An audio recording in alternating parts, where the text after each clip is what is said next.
Hey guys, Shawn Ziem, the Connection Machine, aka the Insurance Doctor.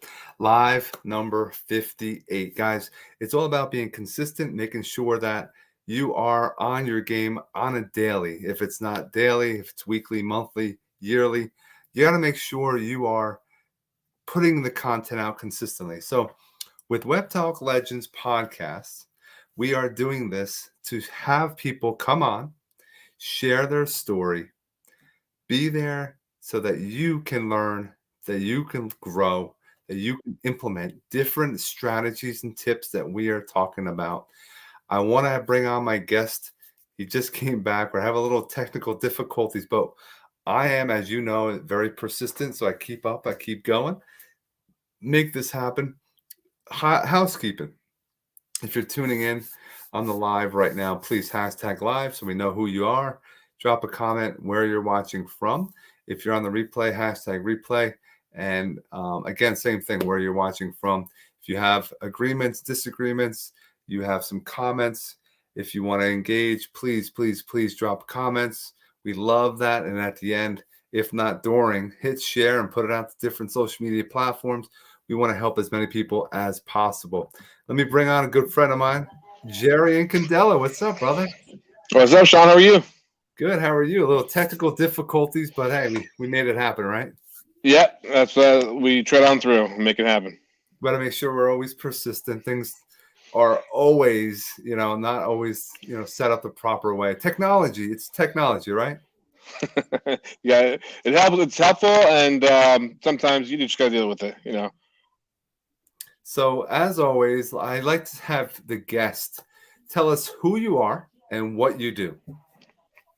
Okay, so my name, just very simple. My name is Jerry Incandela. I'm a realtor and soon to be certified appraiser. Excellent. I appreciate you taking some time out of your day. Those that are watching, please engage. Drop a couple comments. We already have Margarita dropping a comment. Again, yes, we are on Webtalk Legends. We're going to be streaming all over the place. We're going to be on Facebook. We're going to be on LinkedIn. So wherever you're watching from, please, engage and share and tell us about it. And if you want to be a guest, please let us know and we'll get you on here. So, Jerry, so you have a couple different hats, and just so everyone knows, we're going to be talking about a variety of things, not even just real estate and appraisals. We're going to talk about things you've done before, because I want to hear about the story, your story. What things have happened in the past that you want to share with us, trials, tribulations. I've talked about in my past with my daughter, talked about different things. So I like to. So when people hear about someone's past, they learn from it. So let's go back to Jerry in high school. What were you like, man? Oh, what was I like? I think a lot like what I am now. Just super friendly, friends with everyone.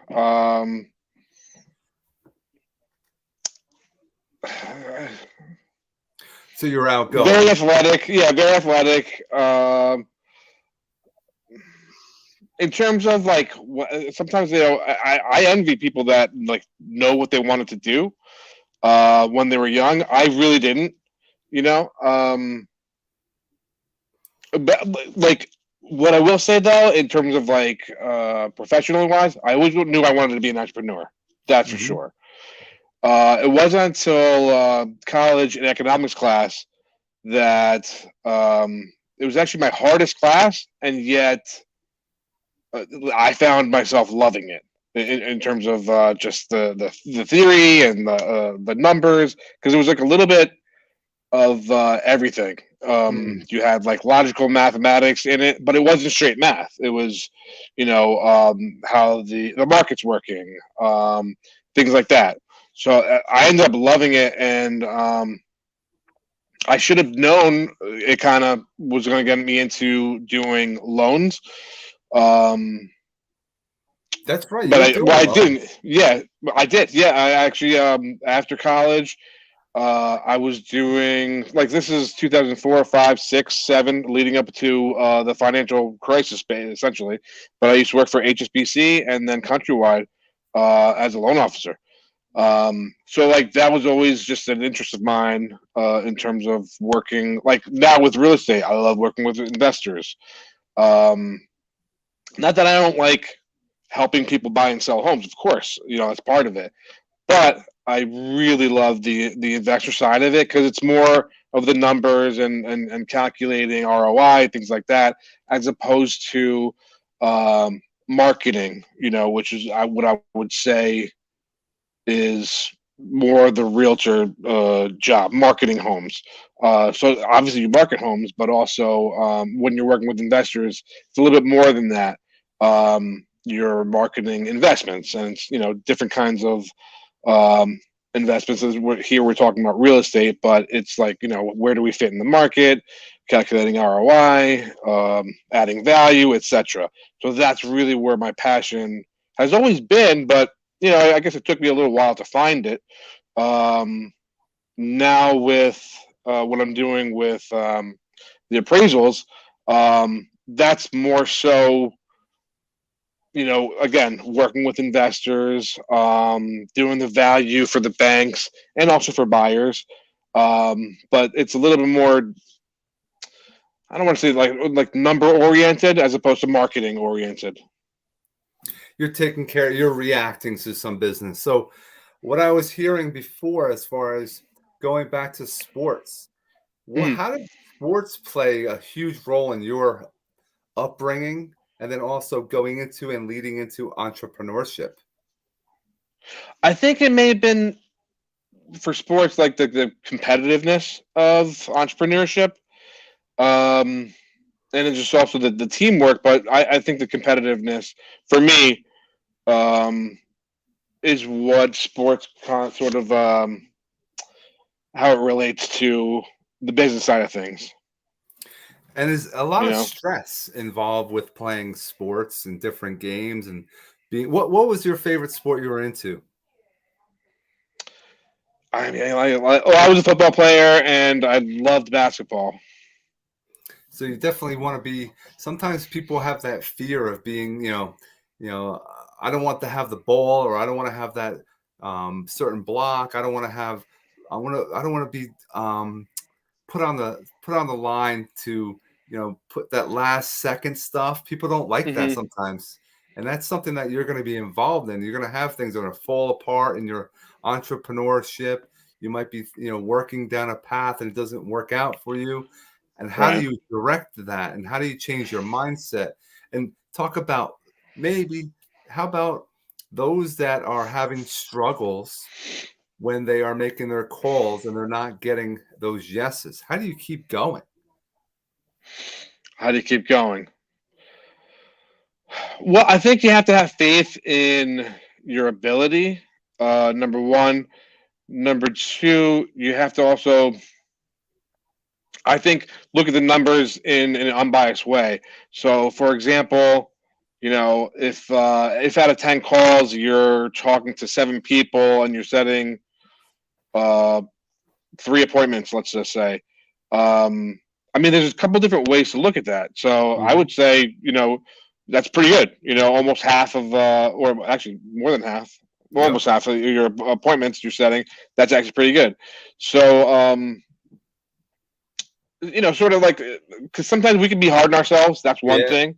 Yep. Or on the flip side, if let's say you're talking to 50 people and you're only setting 2 appointments, to look at that and say, you know what, there's probably something I'm saying that is not resonating. You know, um, that's what I would say. So just to be open, um, coachable, be able to look at yourself and like and say, a lot of times my kids, I'll say, okay, well, this is something that we can improve on, and they'll be like, oh, I do this well. I'm like, I didn't say you didn't do it well. You do it well, but we could always improve.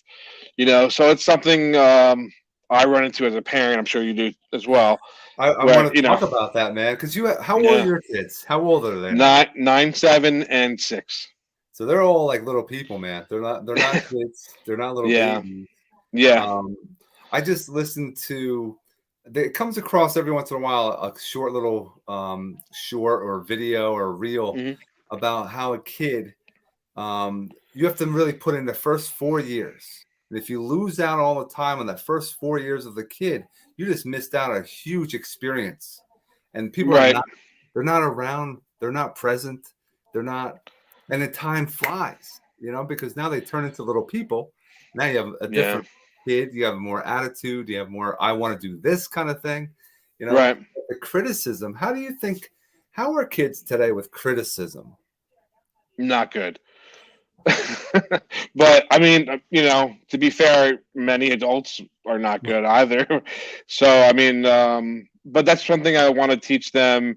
At least get it in, like I said, young, where you know it's that they'll say, "Oh, but I did this correct." They want validation, and I'm saying, it's not that I'm not saying you're not doing it well. It's just even if even if you're doing it well, there's always room for improvement. And the last thing I told my daughter, she really loves basketball.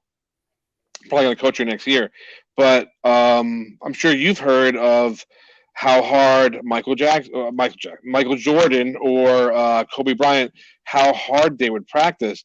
And I would tell her, like, they're constantly practicing, and like Michael Jordan, I would say is the best, Mhm. of all time. But the stories I've heard about him practicing, I mean, and I've read about him saying himself, he would go super duper hard during practice. That way, during the game, it was just second nature.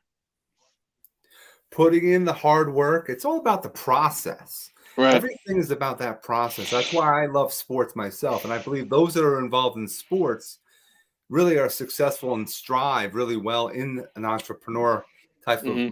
mindset or business, because you wake up every day without a paycheck. You wake up every day, you got to make sure you are lead generating. You got to have some people to talk to. You got Right. to be making sure that you are building relationships. And nobody teaches this stuff if you go to real estate school, for example, right? They don't teach Yeah. They you in don't. the insurance No. world either. They don't teach you how to do that. And you have Yeah. to learn and find those mentors through books, through people that are alive. How have you been able to learn as you're going through your process of being a real estate agent, then also being an appraiser? How have I been able to learn? Well, a lot of this trial and error. Sometimes if you don't have a path sort of already scripted for you, which Yeah. most people don't. I certainly didn't.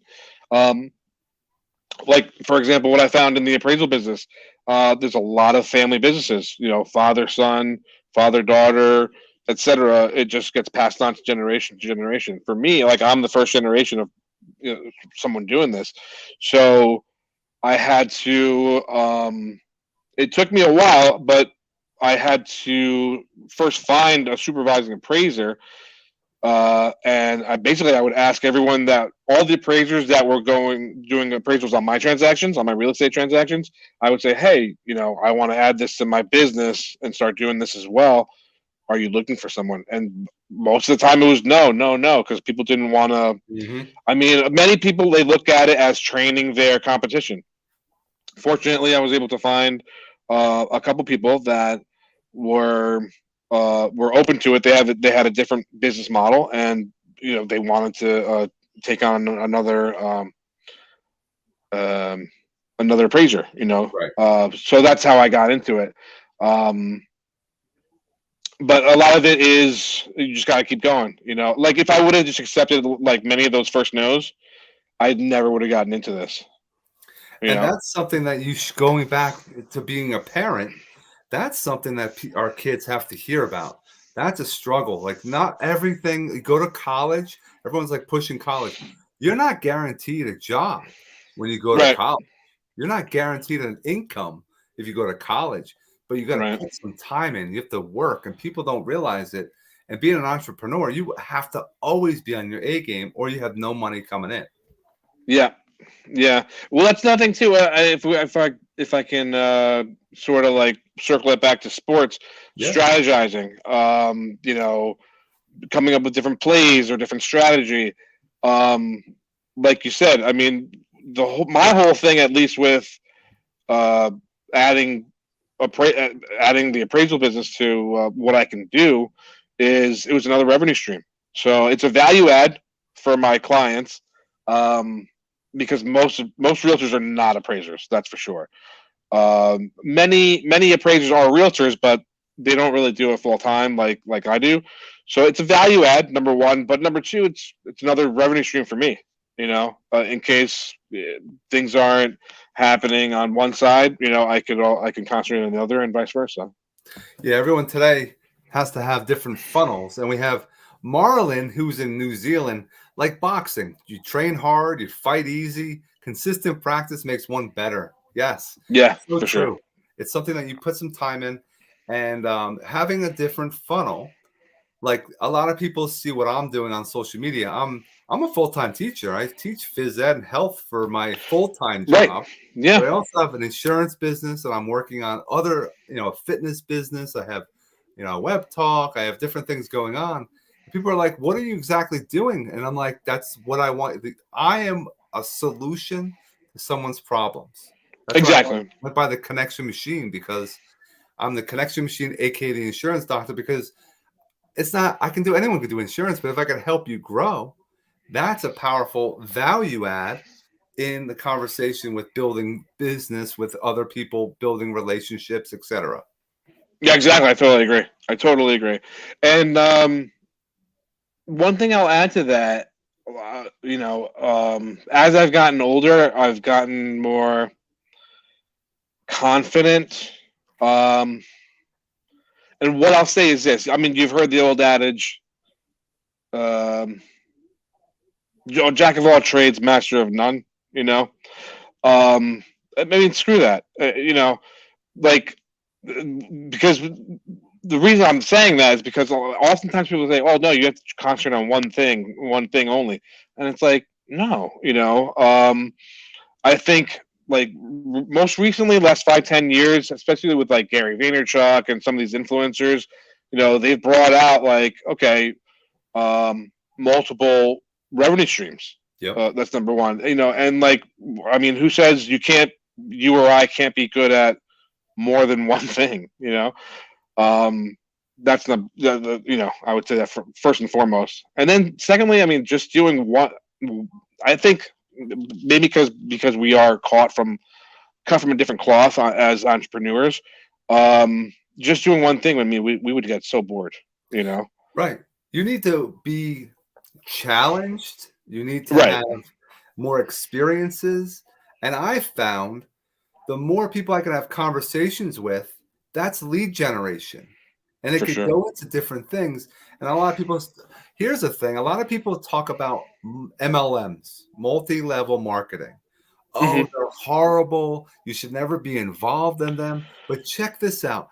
Every business out there is an MLM. There's always a top dog, no matter what. They just call it a business. It's not multi-level marketing, but it's what it is.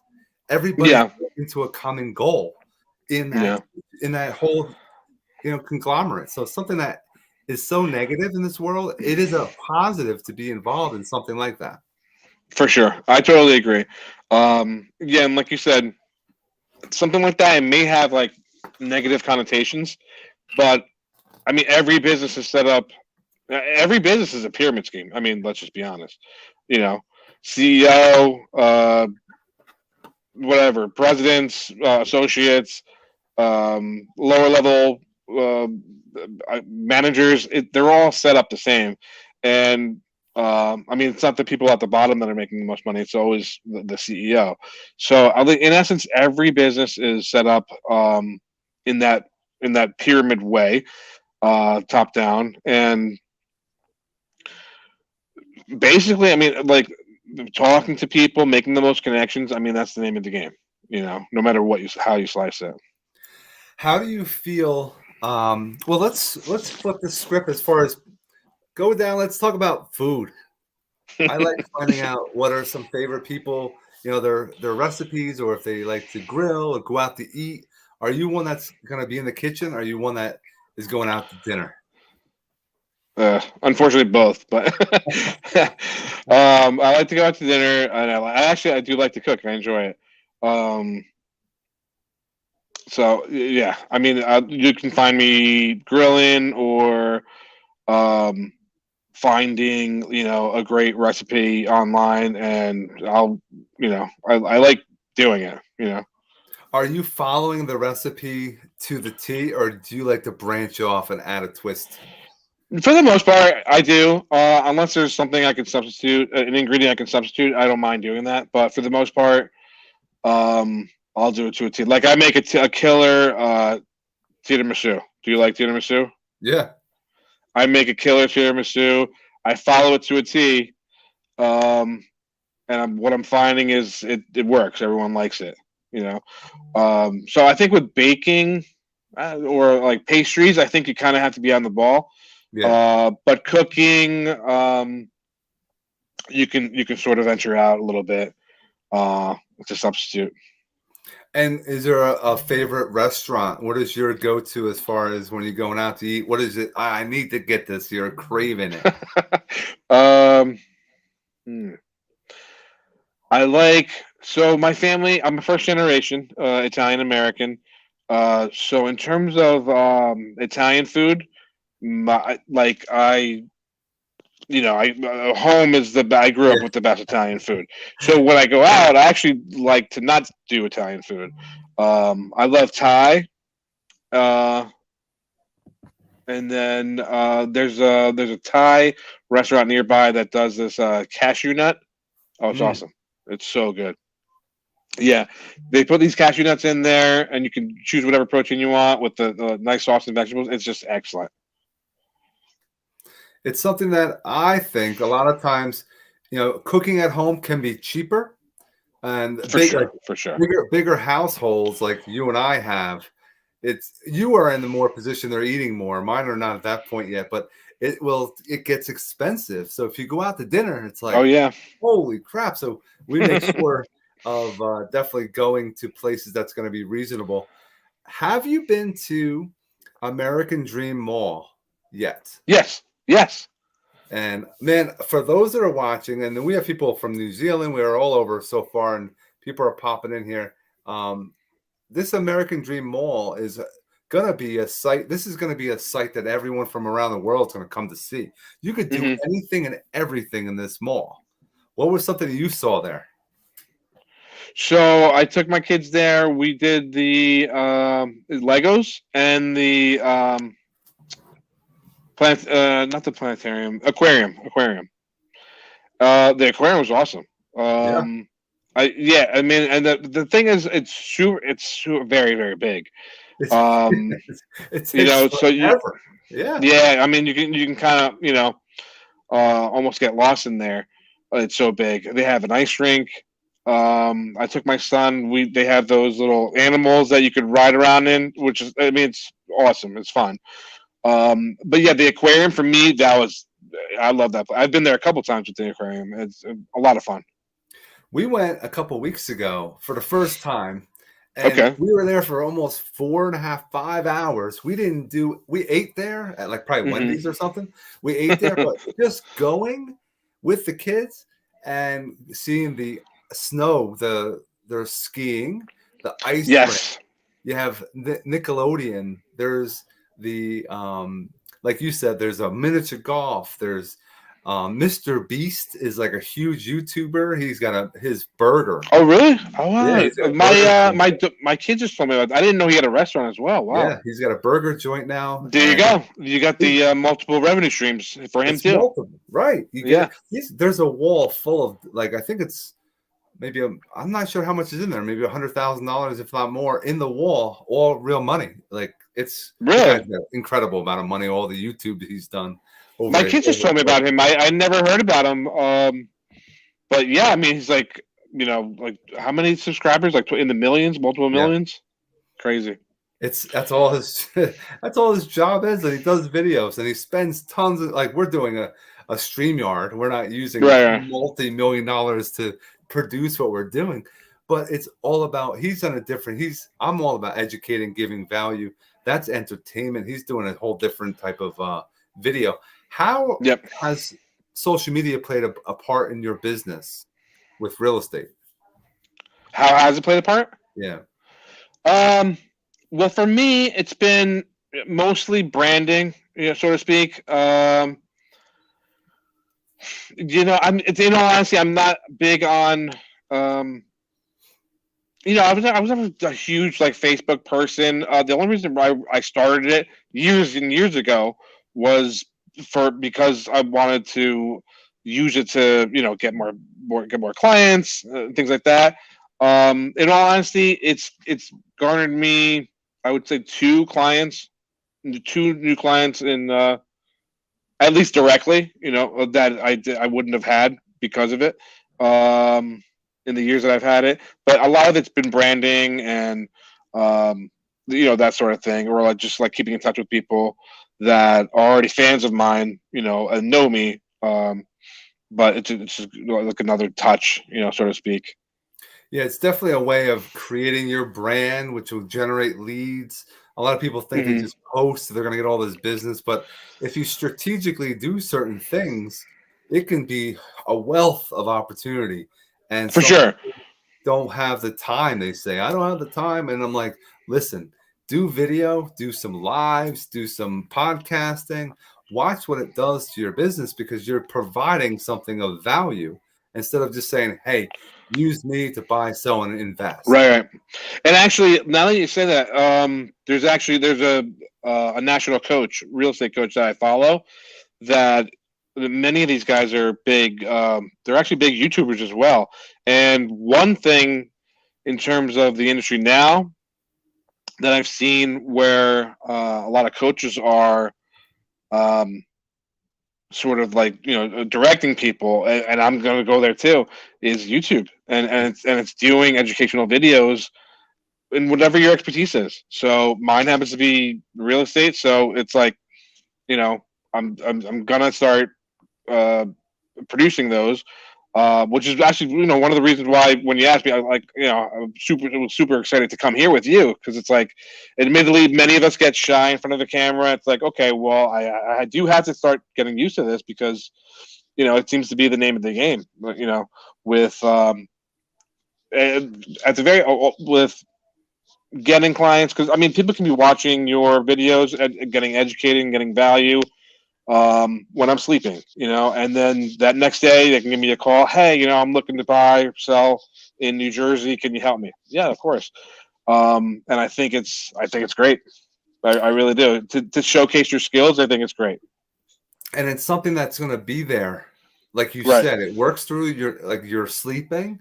It'll be there for months, for years. You can tag, you can use hashtags, you can do different things to get into different segments, and it's going to be shown.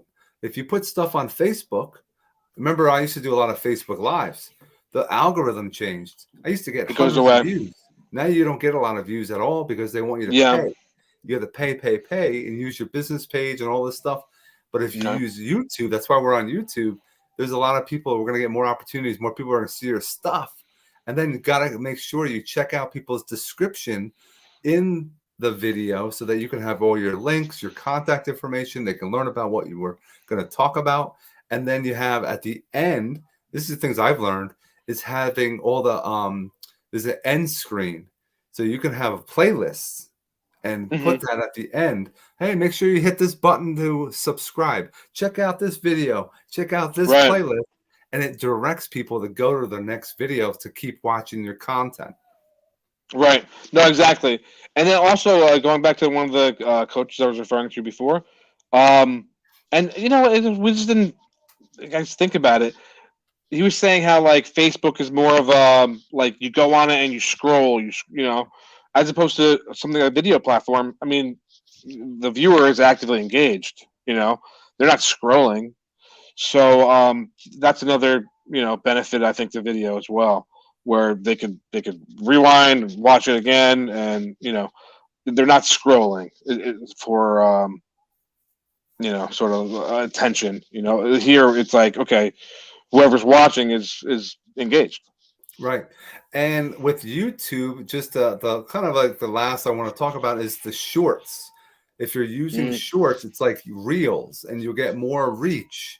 You won't get a lot of watch time. It doesn't qualify for watch time, but it will get you right. more subscribers, which will see your content, who can push it out to their friends, who you now have more opportunity for your whatever your Yeah, business bigger is, audience. Yeah, bigger audience. No, for sure. I totally agree. So that's, I mean, I commend you with what you're doing video. Awesome stuff. Um, and it's definitely something where I have yet to, um, I'm diving in, but I have yet to really you've been doing this for a while, that you said, right? A Since couple of years. 2018 I've been doing Yeah, it. it's Yep. great. It's great. Yeah. And It I takes think some time. now, yeah, but now I would imagine you're getting, um, you're seeing a lot of the fruits to your labor that from years ago, Yep. People don't which is realize great. how powerful it is. And it takes not that long of time.